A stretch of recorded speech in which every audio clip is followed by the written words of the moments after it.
This is the eLearn podcast. If you're passionate about the future of learning, you're in the right place. The expert guests on this show provide insights into the latest strategies, practices, and technologies for creating killer online learning outcomes. My name's Ladek, and I'm your host from OpenLMS.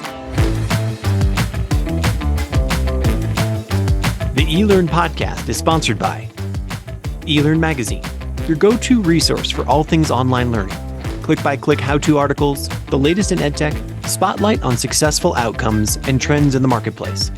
Subscribe today and never miss a post at elearnmagazine.com. And OpenLMS, a company leveraging open source software to deliver effective, customized, and engaging learning experiences for schools, universities, companies, and governments around the world since 2005. Learn more at openlms.net. Hello, everyone. My name's Ladek, and my guest for this episode is Thjis De Vries, the CEO and co-founder of Warp VR, a company that revolutionizes how people learn by combining storytelling, gaming, and virtual reality. In this immersive conversation, Ty and I talk about what exactly immersive learning is and how immersive experiences affect knowledge retention and achieve better learning outcomes. We then talk about the process Warp VR uses to develop immersive experiences and why investing in the time and effort make a difference overall. We then talk about why the script for an immersive experience is absolutely critical and other challenges common to building VR applications and scenarios. We then end our conversation by having Ty talk about what he envisions for the future of cohort-based learning within VR and other new trends that are shifting in the immersive learning spaces. And remember, we record this podcast live so that we can interact with you, our listeners, in real time. So if you'd like to join the fun every week on LinkedIn, Facebook, or YouTube, just come over to elearnmagazine.com and subscribe. Now, I give you Thjis De Vries. Hello, everyone. My name is Ladek, and welcome to the eLearn podcast. We are coming to you live here at the bottom of May. It's fantastic here in Mexico City. The weather is delightful, and my guest for today is Thjis De Vries of Warp VR, or Warp Studio, Warp VR, I guess. Thijs, how are you today? Thank you. Yes, I'm doing great. Absolutely. Maybe the weather isn't as nice as you in Mexico City, but doing well. Absolutely. Tell everyone where are you sitting? With a name like Thijs, you have to be on the other side of the, as we say, the pond. Yeah, the pond. Here, yeah, where you? Yeah, absolutely. We are. We're based in the Netherlands as a company. Can get quite warm, I have to say, though. In summer, it's about to get summer. So as you said, end of May. So it's going in the right direction. Excellent. Thijs, as I do for everybody on the podcast here, I want to give you 30 to 60 seconds here to just sort of introduce yourself and introduce your company, and then we'll get talking about what it means to be, doing story-based immersive learning. Perfect. Yes. So a bit about me, Thjis De Vries. Studied industrial design, did a lot of gamification, so really applying gaming principles towards learning, changing behavior. So always interested in, let's say, that crossover between psychology and design. Came across VR as a technology, probably already a little bit less than 10 years ago, and found that very interesting. So that combination of VR as a technology with gamification, with learning or changing behavior, kind of that package. Was very interesting, I thought. So I met my co-founders in 2016, started this business in 2017. And with Warp VR, we're using VR as a technology in order to train people, to learn people on a variety of topics. But in the core, we are a software company, so we provide a platform for our clients in order to create these training applications themselves. So we make it, it's our mission, our vision, I would say, in order to make it as easy as possible for our clients in order to start using VR, create training scenarios, and let's say engage employees and make them better every day. Do you feel like we are, like, with all of this hype that we're experiencing now with generative AI, I mean, VR has always felt a little bit like the future. Do you feel right now here, we're coming up to the middle of 2023, like, all of those puzzle pieces are now just slowly, like, it looks like things are clicking together. It's so, we're able to generate content and then put it into an immersive platform like VR. Does that feel like it, or am I making that up? No, I think you might be right in that sense. So it's definitely, looking from a technology side. So indeed, you're mentioning generative AI and VR, but also kind of as a society, I guess, and the things that we've dealt with, we had COVID a couple of years back. That also means that, businesses are looking into kind of, all kinds of aspects of whatever they do. So including training and learning, and let's say realistic situational training, is always important. Like how can we, as a firm, give the best to our employees? So that's kind of a super important aspect.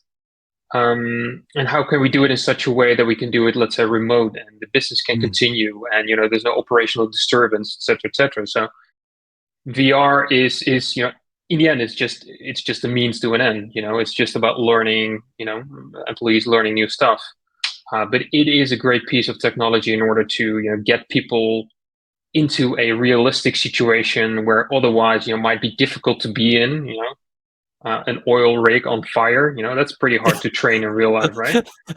So you can use Nor do I want to train there. Thank you very much. exactly. Yeah, but you got to train it anyway. I mean, it Yeah, can't sure. happen, right? So you need to be prepared for these situations, and VR as a technology is a great piece of tech in order to put people into those situations where they can really feel it, so and they can experience the impact it might have on them, So and then experience how they would how mhm. they would react, which action they would take. So before we kind of go down and get into the meat of the topic here, one final follow-on question there is, like, I have a 14-year-old son. He's currently, for him, yeah, VR is becoming more and more a part of just like, hey, this is just it's a normal everyday part of life, like, Yeah. he's currently looking at all the new headsets that are going to be coming out, later in the year to say, hey, does he want to upgrade, etc. How close are we in your experience and what your firm does and what Warp VR is looking at? Is that like a thing where, I'm working in an office, or I'm somebody who's working for an energy company, or I'm a first responder, where having the VR headset or having the device just sort of there and I can just kind of slip it on any time, like, is that a reality today, or are we still, like, I guess I'm looking for the comfortability question. Yeah.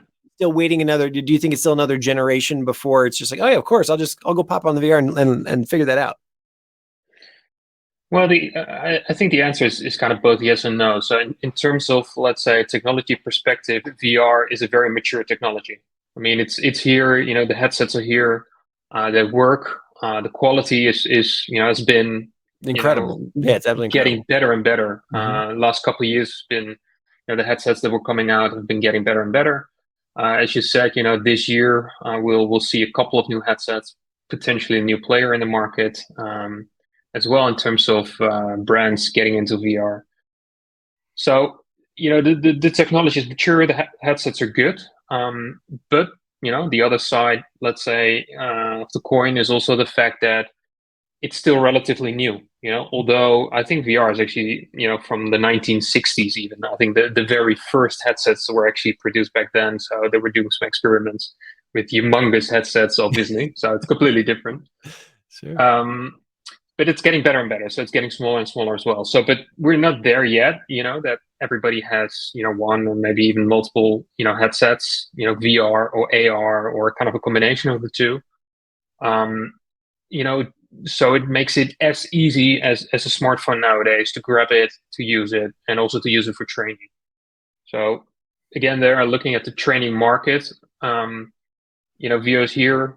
Our clients can use it. There's a lot of, I think, enterprises out there that are currently using VR, but in terms of scalability, it's not there yet. That you can say, okay, these 20,000 employees of this company can just grab a headset because it's just there and start training with it. So there's a bit of, let's say, organization going on there in order to make people aware of the fact that there's VR, and also to get them in these immersive learning environments.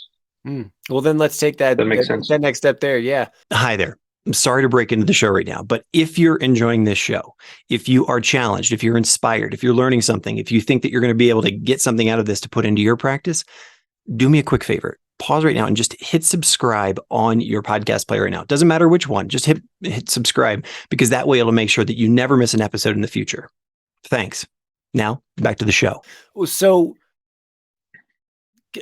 define for me, when you are talking with either a potential client or a learner or whomever, what defines immersive learning for you? Like, you believe, at what point have we crossed over into say, okay, this is an immersive experience? Because I think for many people, you put on Fortnite right now, and it's just, you see our kids gaming, and it's like, wow, that's pretty immersive. Like they don't listen to me when I talk to them and tell them to come to dinner. So when do we move into immersive experience? Yeah, I think immersion, indeed, let's say, is being activated, so to say, whenever it's impossible, for you as a human being to do something else. So, if you're really in that experience, in that moment, and indeed somebody talks to you, you cannot simply answer. And this happens with VR very quickly. I think you can get immersed through, let's say, maybe a good book as well, or a movie, which really attracts your attention. So that's just the one thing you're focused on. With VR, this goes a little bit quicker. Obviously you wear the VR headset, meaning that kind of closed off from the current reality. So you're kind of in that new reality, right? Especially if you have headphones on as well. So the thing that we're, as a company also really looking at, where we're trying to help our clients, is also to bring employees, quickly in that immersion, by using, let's say, storytelling and emotion, because immersion is also making sure that you're connected to the story, connected to the experience, and that really happens when you can see yourself in that experience. So, and especially with training. So let's say if you have to do a safety procedure, it becomes so much more powerful when you're the one taking the shots, when you're the one that has to make the decisions. And then when something happens that you don't want to happen, or something bad happens, or some high impact event, you're way more likely to feel responsible for that. And therefore way more likely to feel some sort of emotion, anxiety, stress. It could also be joy. I mean, something good could happen as well. And then probably you will connect the procedure or whatever it is you need to learn, to that emotion, making it way easier to bring it back once, that would really happen in real life. Mm-hmm. So that immersion, that component is crucial, let's say, for learning and training. I think this is also one of the reasons why there's been tons of research about VR, why, let's say, the outcomes of these research papers have been, pretty, let's say, positive about VR, because it's really a knowledge magnet almost, as a technology, in order to try to remember procedures, to remember, things, whatever is happening in that experience. Yeah, I've seen some of that research, and we've had other guests on the show that have purported the idea that the human brain actually records the experience as a real memory, right? It's as if you were actually experiencing it. And so do you have any amazing facts about knowledge retention, or better outcomes or learning results that you share with clients, or anything like that, about the 5x results, 40x results, those kinds of things? Yeah, absolutely. I think there's been multiple clients who did research in some form, either way, with a small group of employees or a bigger group, and the outcomes are always positive. So we help clients with that research as well. So indeed, it's about knowledge retention. So there was a research done by the Academic Medical Center Amsterdam, about the retention of doing, let's say, a CPR procedure. So not the physical activity in itself, but let's say everything, all the way up to that, physical procedure. So, the stuff you need to do in a certain order, and when people are playing with VR, if they kind of, if we mimic that situation in VR where there's stress and emotion involved because, somebody just fell on the floor, everybody's looking at you, or you're the medical professional, you need to act, you need to decide what happens next. And then we're comparing this actually to a movie about that same procedure, but then a linear movie you would just watch, let's say, on a desktop, and then these people needed to answer the same questions, whether they did the movie or the VR. And then it was pretty clear that even after a couple of months, I think they did the research a couple of months afterwards as well, but even after a couple of months, people knew the procedure a lot better when they were trained with VR as to, in this case, e-learning. So I think there's this, eventually I think a lot of these research is kind of showing the same signals. So, there's probably some truth to it, I would say. Eventually, it's definitely also important to have the content right. Yeah, well, so it's not per se, VR is kind of the magic formula. It's a combination, obviously, of technology, content, experience. Right. I'm not, and I think you would probably agree. It's, maybe it's not the best learning tool to teach the quadratic formula, but as you said, how to respond to a fire on an oil rig, how to be a first responder, how to do a medical procedure. I think actually what I find really interesting over the last, we've been doing this podcast now 3-4 years, that, it's been fun having these sort of return to VR conversations to see, it's getting a little deeper. It's the topics are getting broader. And that's what I was saying. That kind of was the genesis of my first question around how far are we from, I'm going to pop into the VR for just a few seconds to figure that out, how many different applications there are. So what are the elements? We're here to talk about, story-based immersive learning, and, the context of that is VR. So what are the elements that you purport to clients, or when you're working with a client, what are those elements that you need in order to have that really powerful outcome? Like, what's the process there? What's the formula that you use in order to get there? Yeah, good question. So in terms of the process, so we help clients, let's say, with a platform. So it's kind of a do-it-yourself approach in that sense. So we've made it very easy for our clients in order to create these VR trainings. So it's kind of a drag and drop flow editor. The process, however, is, let's say, I would almost say, let's say, slightly different than maybe other VR creators. And we're kind of borrowing quite a bit from, let's say, Hollywood, at least the movie industry. So so we're kind of combining, a couple of elements. So we're combining storytelling with gamification, but also with emotion. So those are kind of the three components, let's say, that are crucial in a high quality, story-based VR scenario. The process is actually twofold. So the first step would be script writing. So, whenever you would create any movie, you would start with, writing that script.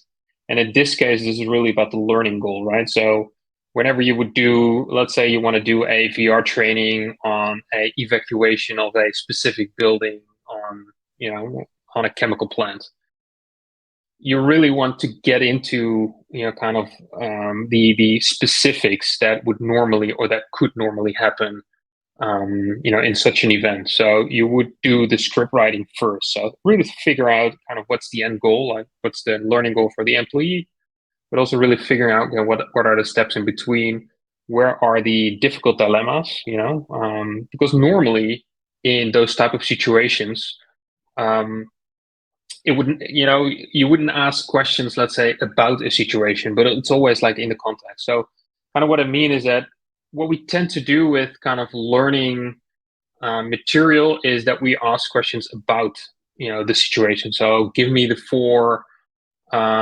things that are unsafe in this workplace. But like in reality, that would never happen, right? There would never be somebody standing next to you. You never have your supervisor like, hey, yeah. Exactly. So welcome to your work day. Tell me what's unsafe here. So that would never happen. So normally what would happen is the fact that, you've got a job to do, needs to be done quick. There's a colleague who asks you a few questions. But then do you realize what's happening? Do you realize that, somebody is doing some unsafe behavior, or that, something can fall down on the floor because it isn't attached properly, or whatever reason.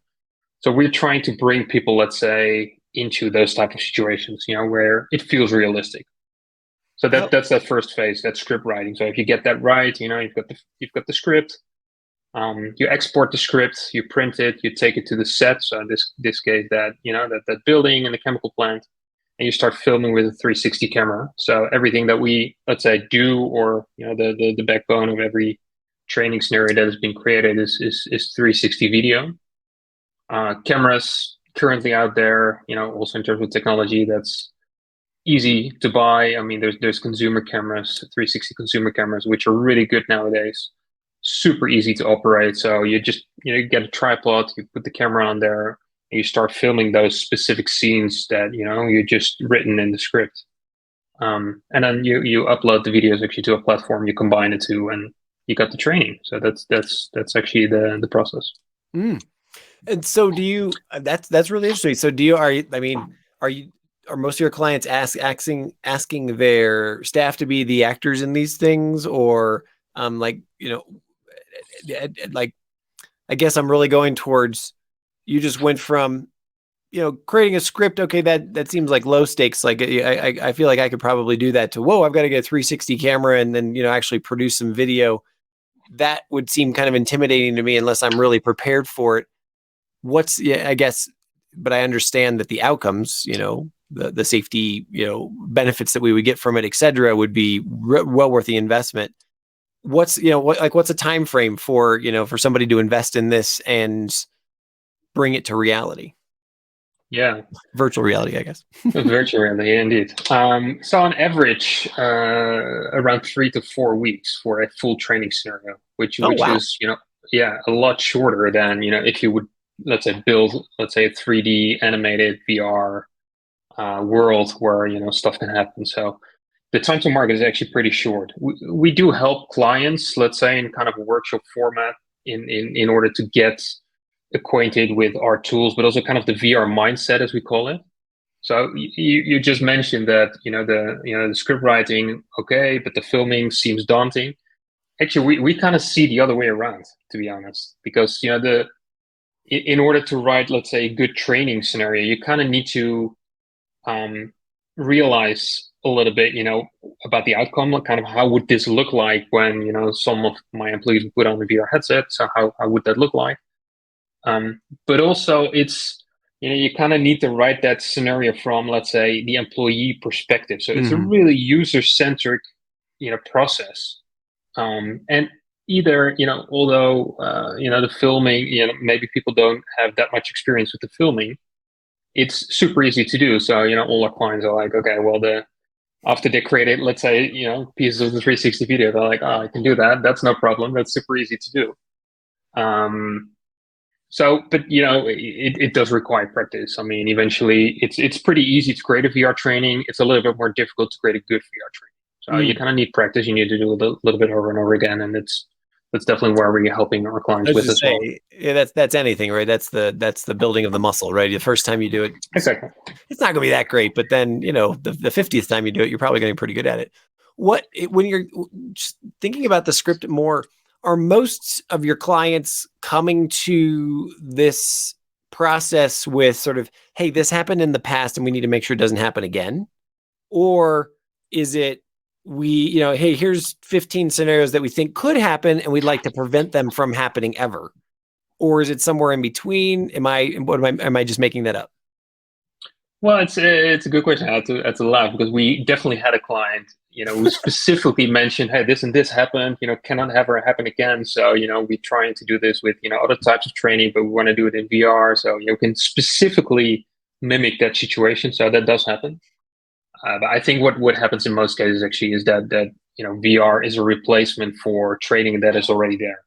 It's not that often like, let's say, new type of training. So it often replaces e-learning, obviously, but it can also replace, let's say, classroom or more on-the-job training. So there's already something in place. It doesn't work properly. Employees are maybe not engaged. They think it's boring, whatever reason. And most often this is actually bottom up. So either way, some employee or maybe an L&D instructor, maybe L&D manager, tells their director of training or, a CHRO, we need to do something with VR because, this and this topic, they don't work very well in the current forms of training that we have. And I've been looking at VR, it seems interesting. Why not give it a shot? And let's see if we can do this, health and safety training in VR instead of in a different way. What about, I guess I want to go to the place of like, what are the different applications that you've seen? I think it's a no-brainer for anybody to say, okay, health and safety, emergency response, critical, medical situation. That seems like pretty realistic, or disaster response of some kind. Those all seem pretty realistic. What other types of applications? Because I'm even going into like now in my head, like could sales is sales training a part of this now, especially with the, again, going back to AI and whatnot, where you could put an avatar in there where you're kind of interacting. It feels like you're in an office, or you feels like you're in a sales situation. Like what are the typical ones you're still seeing in terms of topics, and then what do you think is on the horizon to become more and more popular? Yeah, definitely. So as you said, like let's say the health and safety related topics are, the first one you think about. So very often these are the first topics. Our clients or new clients are coming to us as well. So evacuation, fire drills, safety procedures, CPR, stuff like that, which makes sense, obviously. We see, let's say that's kind of how we define it. We see two different categories. We see quite a bit. One is soft skills. So you already mentioned the sales training. So communication training in VR works very well. So if you put on a VR headset, somebody is standing, let's say 1 meter in front of you, and they talk to you. Maybe they're angry. Maybe they want to give you feedback. Maybe want to give you a compliment. Whatever. You can practice those conversational skills, right? So soft skills is definitely a big one. So we see sales training, we see leadership training, managing teams even, but also public speaking, for instance. So there's a couple of, let's say, conversational training, soft skills that you could practice in VR. Fantastic. And then the third category that we're seeing, we're calling it onboarding. So there's a lot of VR training currently being created, which I think is one of the most easiest categories actually to start with. In terms of new employees or employees who are moving from one department to another, but also VR training in order to explain kind of a building or a factory, but also to explain a culture, like what's the company culture here. Maybe the CEO is talking in that VR experience towards the new employees in order to tell them why this company is so great or what product they built. And we've also seen, I think, we've seen onboarding training as well, where they were in the training experiencing the product that company was selling. Because if you work in the office on, I don't know, the 10th floor, but there's some factory somewhere else where they're producing I don't know what, it would be a good experience to get actually a tour around the factory, although you work at the office. So you kind of understand, what product are we making as a company, and what product are we selling as a company, in order to get that, get a feel for, whatever it is that company does. So kind of getting into that experience in terms of onboarding, that works as well. Okay, fantastic. I think a question I need to ask here is, how do people screw this up? Like you are a company for a reason. You've got a platform. You said that you even help clients through things, and that's a portion of your services as well. Like, is it just being intimidated by the process? Is it not writing a good script? Is it, I don't want to put the words in your mouth. Like, what are the challenges to building VR, or what are the challenges to, like, I'm trying to figure out, how do you create immersive learning that basically fails? That feels. I wouldn't say it isn't that much on the content itself. So it's probably more on implementation. So, eventually with these type of, let's say, innovative technologies or doing things different, you need to have, let's say, ambassadors, or you need to have people who are willing to take a risk, or at least to tell, the full company, hey, these trainings we've done for 20, 30 years as an e-learning, or, we've done this for 20, 30 years as a classroom training, and now we're going to change things. We're going to start using VR. Obviously that's a risk for any L&D manager, let's say, who was seeing this as a potential, but it's still difficult to change people, right? So eventually the implementation can be underestimated. Just let me put it that way. So there's more to it than just content creation. So finally, if you have the content, maybe it's good content, maybe it's a good training scenario, how do you make sure your 1,000, maybe even 10,000 people can actually, get their hands on a VR headset and also be able to play and actually do it. Hmm. So I think the biggest challenge is actually there. Okay. So then take me there. How do I, if I'm listening to the podcast right now, maybe break out a couple of scenarios for me if I'm a small company or a small educational institution to a large corporation? Do we all have the same, how do I get started with this? Do we all have the same path that we should go through, or the same recommendation, or is there different things for different size companies? Or Yeah, I think there are a couple of different scenarios. So I think the most used scenario would be shared devices, shared VR headsets. So they would purchase, let's say, 100 headsets, another 1,000 or not, thousands. They put them in the VR learning room, which is often created. So kind of a dedicated space in headquarters. They put the VR headsets there. And you can just go there, grab a headset, and start playing. Mhm. So that's, let's say, one scenario. What we also see is kind of a classroom based setting for VR. So it's scheduled. 20 people in a classroom, 20 headsets in a classroom. There is, let's say, an introduction. So somebody also kind of talks about VR, what the benefits are, the fact that, the company is trying to do VR right now. So kind of to ease it in. People do the VR training itself, but there's also, let's say, debriefing. So people talk about the experience. Hey, what did you just see? Oh, what did you just see? Why did you choose left in this evacuation training where you should go right? Mm-hmm. You could even get the data, on a big screen saying, you can see 60% went left, 40% went right. Let's discuss. And there's obviously a lot of learning transfer in that discussion as well. Mm. Um, so I think that's kind of the scenarios when it comes to VR headsets. We also support playing on smartphones, tablets, even on desktops, and we also see that that's at least a lot easier in terms of scalability. It's definitely not always that immersive.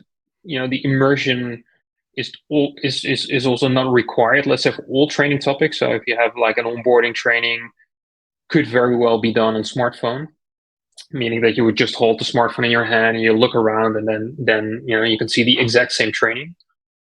So that happens as well, or the combination. So starting on smartphone, then grabbing a VR headset, continuing playing on VR headset, going back to the smartphone. So there's kind of a choice of device. So we try to offer that flexibility as well to our clients. So then that sparks a question in me. Do you also do what they would call augmented reality, where you're actually taking part in the real world, but you're imposing virtual aspects to it, or is that part of your platform? No, we don't. So kind of what we're really good at is transitioning people from their office chair where they're in towards, let's say, completely different surroundings. Come on, Right? just So say it, to the Starship Enterprise. I just want to have everybody exactly. at the Starship Enterprise. Come on. Yeah, but then like a joint experience, right, with everybody in VR. No, so that's the idea, right? So And would it transferring like people. would you were like that classroom experience? And let's just say there's that scenario. Um, I guess I've just been making the assumption this entire time, like I'm doing this on my own, and then whatever actors are there in in the world with me are avatars of some kind, and I'm going through the scenario. Are there other places where like I've got a cohort of 20, the other employees that I'm working with, where we're all in the same room and we're all making decisions together? Is that also a part of this? It could be. It's not something that we offer yet, although we've had this request multiple times. So we're definitely going into that direction as well, to see training also more as a collaboration. Where you can discuss during the training and then kind of decide kind of the best way forward. So I think that could be very interesting to do. I think there's currently already a lot of also during COVID, obviously, but a lot of Zoom calls, Google Meet calls, Teams, where they would discuss training as well in kind of a collaborative setting. So I think VR is definitely very suited for that as well. So definitely, but we also see that the the experience in VR is kind of a part of the full learning experience, right? So we would never tell any client, do everything in VR. There's definitely topics you shouldn't do in VR. There's topics you could very well do in VR, but it's also about kind of how do you implement. It's also how do you make sure that people can connect with each other on what they experience. How can they practice also in real life? Um, And that's also, let's say, a little bit of a cultural change, which may be good to add as well. So part of applying gamification principles in any training is the fact that you're allowed to make mistakes, right? So in whatever game you're playing, whenever you are doing a mistake, it's not the end of the story. You just replay the level, which should definitely be the same in learning and training as well. And at some level, it should be the same in a full company culture. So having the right company culture will also help in making sure that employees are, wanting to embrace these type of technologies and wanting to embrace these, kind of new learning innovations. So that makes sense. Yeah, it totally does. And I love how we could transition into another half hour about learning design and culture. But on that note, the question I always end these interviews with is, what are you seeing? I mean, I guess I maybe inadvertently pulled one of those things out for the future of cohort-based learning within VR. Are there other things that you're developing or that you're excited about or that you see transforming or shifting in the immersive learning space over the next 18 months that you're really excited about? Yeah, well, definitely. We are, we're working on a lot of things. So, for one, for us, it's really important to make it as easy as possible to start with VR training. So a lot of the effort that we're putting into the platform, but also all the other resources that we have is on, how can we help clients even better on creating VR training? Because what we're still seeing is that VR, although, the technology is mature, it can still be quite, innovative in a training context. So there's still so many companies out there who never done e-learning, for instance. So even then, VR is going to be new. It's going to be brand new. So we constantly need to help and assist clients as well in bringing this technology inwards and also explaining to them that it's not that new. It's not that innovative. You can just use it. It's here. Use it today. It's an option, and it will change. It will make learning better. It will change kind of the way how employees learn and how they will, let's say, remember knowledge and procedure. So it will help your company forward. So that I would say that's definitely one of the biggest topics that we're continuously working on in everything that we do. Fantastic. Thij, it's very nice to have spoken with you today. I appreciate you taking time out of your evening over there in the Netherlands to speak with us today.